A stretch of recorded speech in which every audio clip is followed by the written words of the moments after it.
Let's get into it. How did the Mavericks do yesterday? Not good, Kevin. Oh, well, not good. Let's go to cut number 1, where this is Cooper Flagg's first basket in the NBA in the third quarter. Now, I should have phrased that differently. I'm not saying this is the first time he scored in the third quarter. These are the first points of his NBA career, and they came in the third quarter. And you know what really sucks about that is in the first 15 seconds, he had a steal and then just about had an assist off of the assist to the alley-oop of himself, and then it just didn't go in, and then he didn't score for the rest of the first half. So I guess give me cut 1. Davis does start the second half on the floor as Flagg is finally on the board. Those are the first points in the career of Cooper Flagg. Now, after he could not finish the alley-oop, Cooper Flagg took one whole shot the rest of the half. And so he was a robust 0 for 2 going into the second half. But guess what? Whether Cooper Flagg would have shot more, I don't really think it would have mattered yesterday. Don't think so. Because Victor Wembanyama looked every bit of maybe already the best player on the face of planet Earth. Yes. And the Mavericks got their asses kicked. Yeah, so I didn't get to grow up and watch Wilt Chamberlain. I know Brian did, and he talks about him all the time and how damn good he was. Because he's proud about that. He's proud about that. Were you there? But goodness, is this like the modern day Wilt? Like, Wemby is a freak show. It was like varsity versus JV out there, a man amongst boys. It's like when you see like a Rex Burkhead at Plano, and I know you got to see it, but like I did. The high school player that's going to go on to be in the NFL, like Derrick Henry and his high school stats, playing against everybody else. I don't know how you can stop him. And Wemby just looks like a force that is now. We knew it was a matter of time, but it was just a reminder what a freak of nature Wemby really is. He's unguardable. Yeah. Look. And from the 469, this thought had actually crossed my mind. Do you think Corey got sick from watching the Mavericks? I don't blame him if he did. The turnovers were just disgusting. I cannot confirm that, but I would not rule it out either. So I don't know, and I want to get y'all's thoughts on this as well. I don't know what was the singular play or run of play that made the biggest bit of difference. Was it when Wemby got fouled and got an and one and kind of did a pump fake reverse jam at the same time? Was it when he got yet another block and Jay Billis made the comparison of it feeling like you're a dad playing an 8-year-old on your driveway? Or I think that might have been in the middle of the sequence where he hit a bank in, got the block shot, and then go ahead and give me cut number 2. He goes down to the other side of the court and does this, and I'm like, well, I don't know what the hell to do either. Wembanyama crossing up lively behind his back. Victor for 3. Wee-wee! And the foul! Victor Wembanyama stirring the drink that tastes so good here tonight. It's too much on that call. Wee-wee. Too much on that call, but he was freaking amazing yesterday. He outclassed, well, obviously Cooper Flagg, but he outclassed the Mavericks and Anthony Davis and Derek Lively. He looked ridiculous. You can see why a couple of years ago his prospect discussion was through the freaking roof. The ability to just like move into the post, bank one in, then get a block, then come to the other side, take 2 dribbles to get all the way across the court, hit a 3 while getting fouled. It's ridiculous. Yeah, and his handles. That's not really a question. I agree with you. And his handles for his size, and he does look bigger.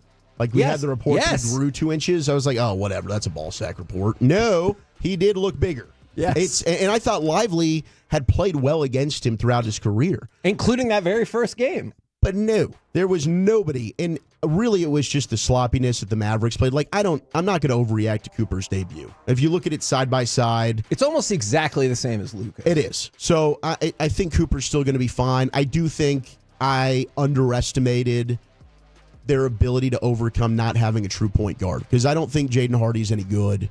Nembhard could be. Nembhard is the guy that they're going to need to probably develop into that guy. The problem is, and Coop talked about this yesterday, you've got 50 games with him because he's a two-way player. Yep. So are you just going to go ahead and burn all of that until maybe you can get Kyrie back? Because I don't know about D'Lo. I'm not a huge D'Lo fan.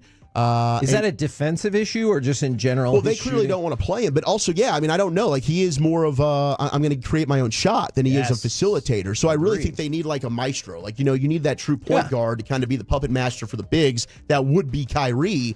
But there's so many questions of, one, when is Kyrie coming back? Two, what version of Kyrie are you going to have when he comes back?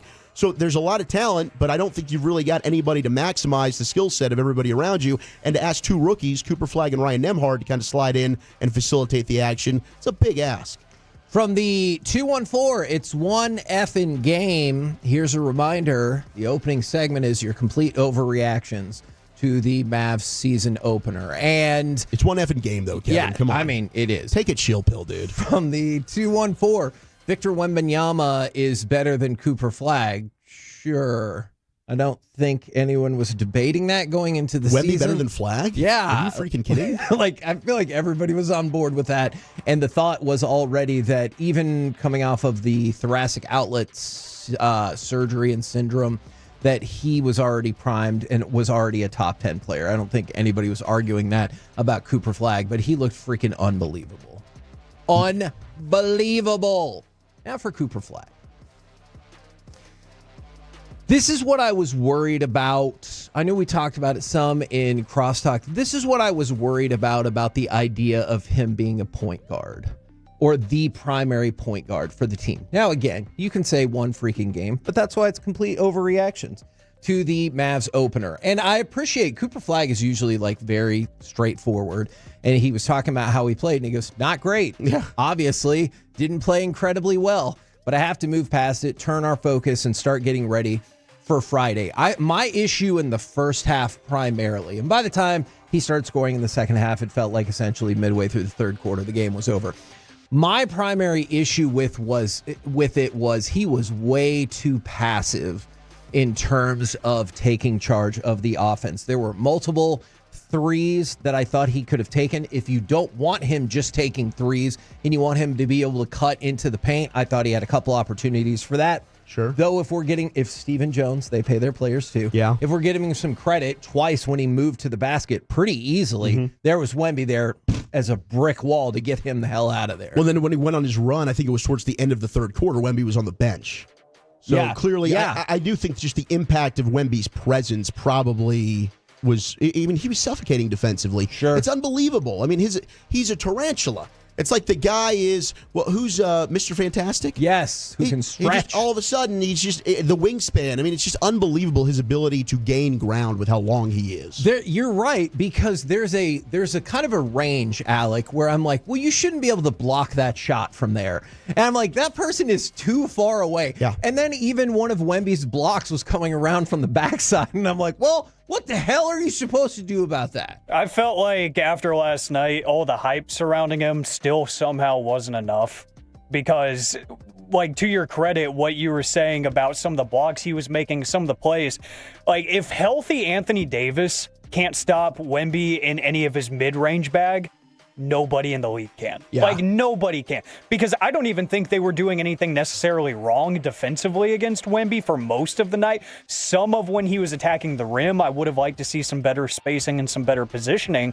But I thought a lot of the time, AD was in his face. And he even said after the game, whenever you see him lean back for that mid-range kind of floater, you just pray he misses. You can't stop that.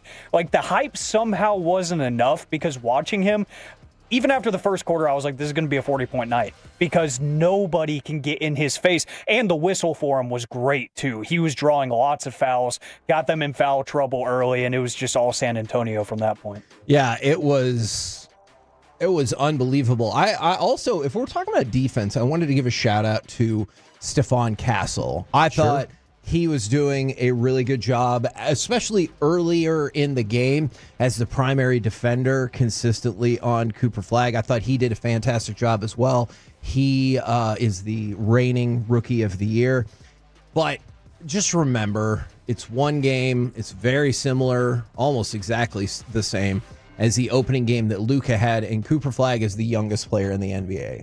Not the youngest player on the Mavericks, the youngest player on the NBA. And they're going to switch up their lineups, I think, quite a bit in these first probably 20 games.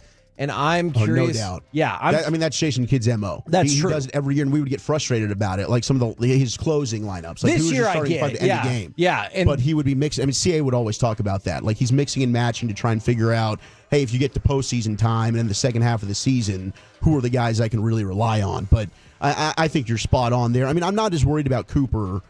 I am worried about just the team as a whole and how is this going to work offensively? Because I think you've right now got a lot of good parts, but you don't have the connecting piece to make it all work. Yes, and some more blunt versions of that, as I saw several people say, is this team is put together stupidly, which I understand. It's weird because they had put it together perfectly for Luka. Yeah, and then they nuked the whole damn thing. And they were like, we don't like your hustle, so you're out of here. And like, for example, this is, and I appreciate this level of overreaction because I think this is very well thought out. I disagree with most of it, but I think it's very well thought out.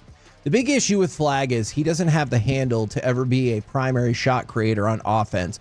On defense, he won't be able to stay in front of people on the perimeter. He doesn't look like a physical freak when playing actual NBA talent. He will be very good, but never a top 5 player in the league. And so I disagree with pretty much every single one of those points, but I appreciate how well thought out that is. My counter arguments to all of that would be, I think he is able to eventually create his own shot. It has to improve from here, absolutely. I disagree about his ability to defend on the perimeter. I disagree with that now, big time. Not only in the future. And I think he absolutely has an opportunity to be a consistent top 5 player in the league. The great news is he doesn't even turn 19 for a couple months. So he's the youngest player in the league. It was a rough start. But the thing that bothered me the most, aside from the fact that he missed an alley-oop and a putback that I'm sure he was mad about as well, is he was too tentative on offense in the first half. Too tentative. Yeah. And this is one of the things that we saw, like we went up to New Jersey for the East Regionals. In the East Regional Final, there was a moment where John Shire said, go be effing Cooper Flagg. And he was like, because you get to that point where you're like, I'm tired of you being like, ooh, I need to help this team. Cut yourself loose, man. Exactly. And so you did not see that yesterday. And that might be a byproduct of nerves. It might be a byproduct of he's not good enough to do that yet. It could be a byproduct of a lot of things. But he was way, way too tenuous for me in the first half offensively. Very passive. I would agree. Defensively, though, I think he's going to be just fine. Yeah. I'm not worried about Flagg, and honestly, I'm probably more of a glazing Wemby and just how damn good he is. I mean, it sucks because I hate the Spurs. But yeah, I think they're back in a big way. He was freaking unbelievable. But I think the bigger concern that people have is whether it's getting to the Kyrie return or what you think it's going to look like when Kyrie returns, or the fact that, and we talked about this a lot all week, unfortunately, Anthony Davis and Derek Lively have had injury issues.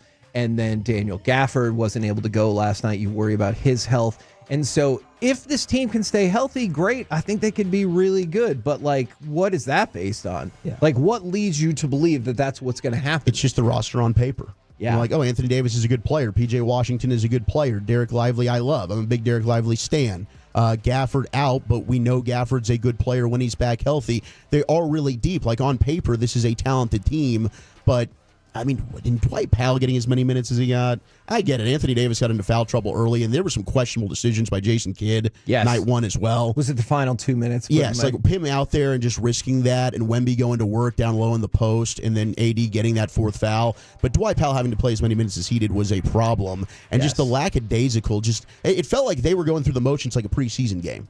The amount of turnovers and sloppy possessions they had is inexcusable. Yeah. That is impossible to argue.